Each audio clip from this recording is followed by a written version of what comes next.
Well, this doesn't bode well. So last night after I stopped, I got hit by some pretty heavy rain, and then middle of the night I woke up, pretty heavy rain, and it has been pretty nasty since I woke up at 4:30 this morning. Little spitting rain, sometimes heavy rain, and then the wind is just smacking my tent all around. I did pull a weather forecast through my inReach, and it is supposed to improve a little maybe in another hour or two, so I'm kind of waiting and seeing. I can pack up in this, but it's going to be nasty, and I'm going to be staggering over the top of Parkview up ahead. So I don't know if I made the right choice yesterday or not, because I would rather have climbed that, you know, not in a cloud bank, but well, is what it is. Camping up here last night was actually super cozy, you know, once I was in my sleeping bag and had the tent buttoned up. It is, however, hard to convey just how miserable it is to dig a cat hole out here in these conditions. High speed, you know, spritzer running up your rear end while you're trying to get things done. I have pretty much everything I have hikeable on, which unfortunately is going to get some of these layers wet, but I'm going to need it. I'm wearing my long johns and my fleece underneath my rain kilt. Oh man, this is enough to make me appreciate the AT. You never get high there, and you know, you're pretty much always going to be dropping back down into trees, which will at least protect you from the wind. That's the miserable part here.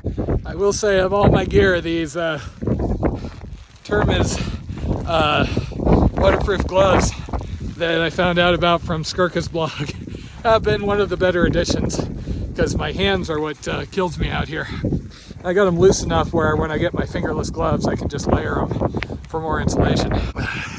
And this is looking forward onto my 12,200 foot peak up ahead.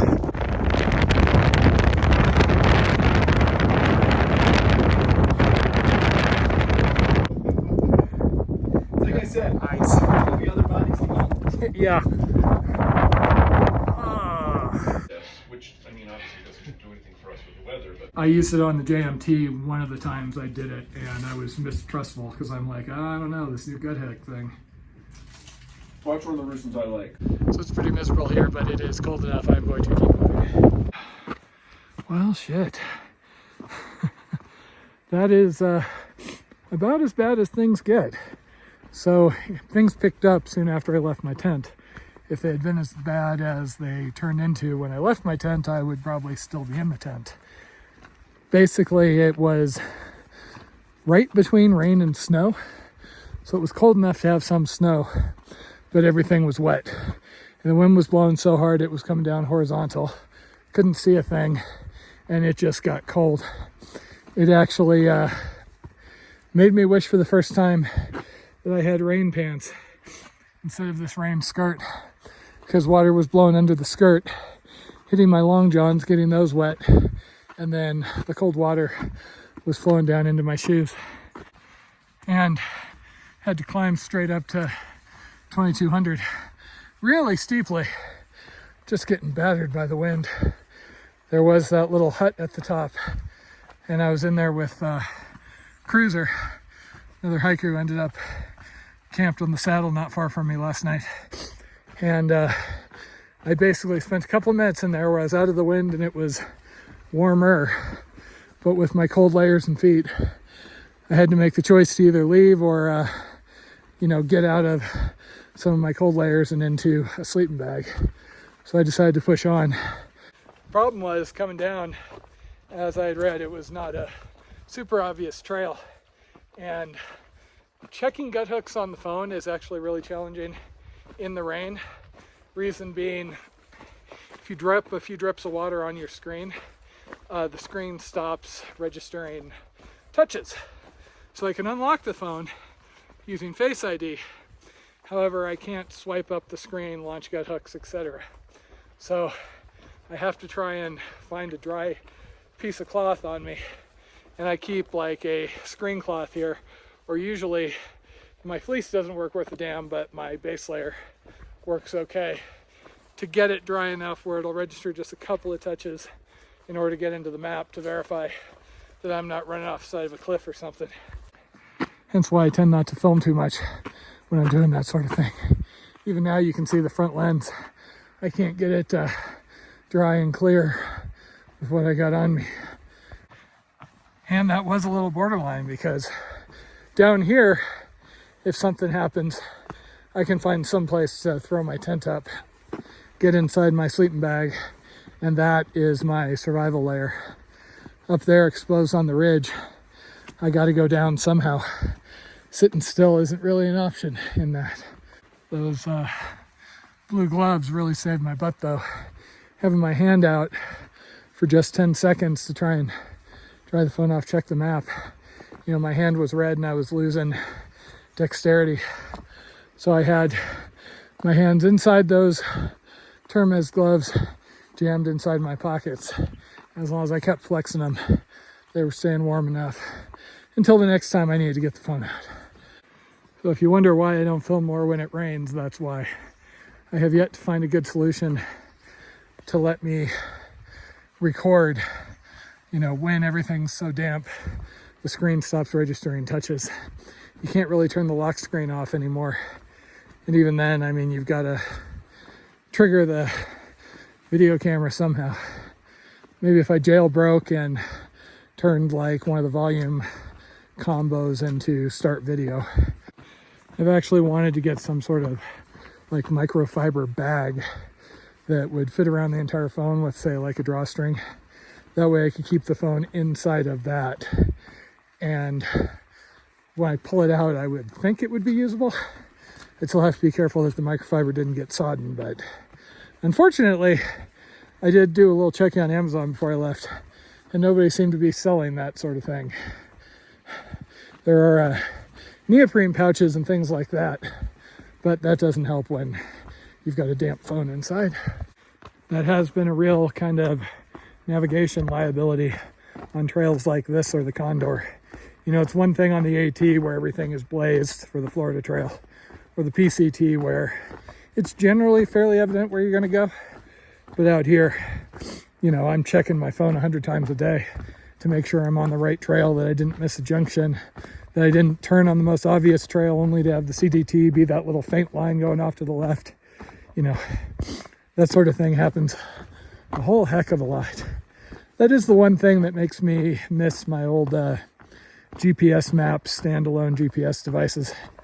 It's obviously not an issue enough where it's worth carrying a second device, especially since even then I'd constantly be referring to my phone because Far Out is kind of, it's replaced every guidebook out there. There is really no point in hauling a guidebook along on something like this when you can get firsthand, you know, information from people right ahead of you. And after all that work to get up to 12,200 or so, the trail's going to take me back down into the 9s before I go up over another pass. Yeehaw. Finally got down below the cloud line, at least for the moment.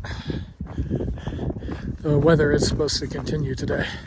The forecast that Cruiser pulled up in that little building said it was supposed to taper off and then come back around 4.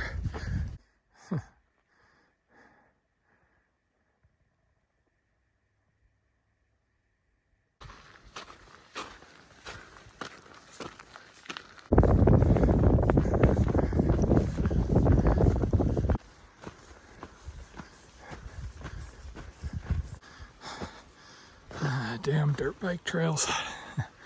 They always get eroded to hell and back.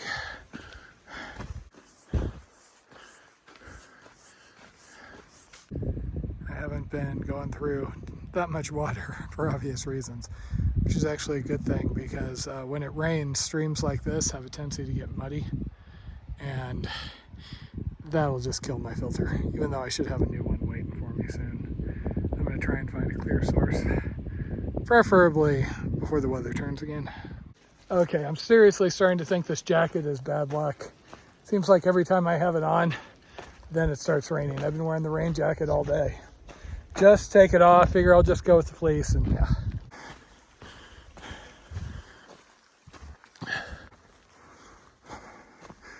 Here we go again. And as a added bonus, my compression shorts split on the thighs, and that was my last pair. There's just an incredible amount of moose poop out here. Sadly, ain't seeing any moose.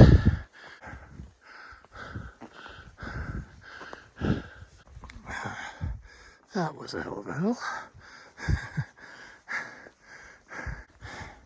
It has been raining off and on, anywhere from a couple of drops to moderate. Really hoping to get over this pass before it lets go again. It is 6 o'clock. Today has been rough, but I'm about 0.8 from the pass. The pass is only 11.5, so I'm gonna go up and over. Got about an hour and a half, 2 hours till dark, but with the rain, it's been kind of dark all day.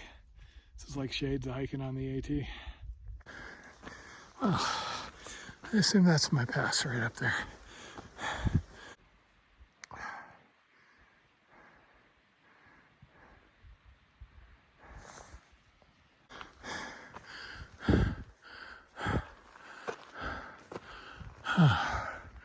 Okay, mostly downhill now.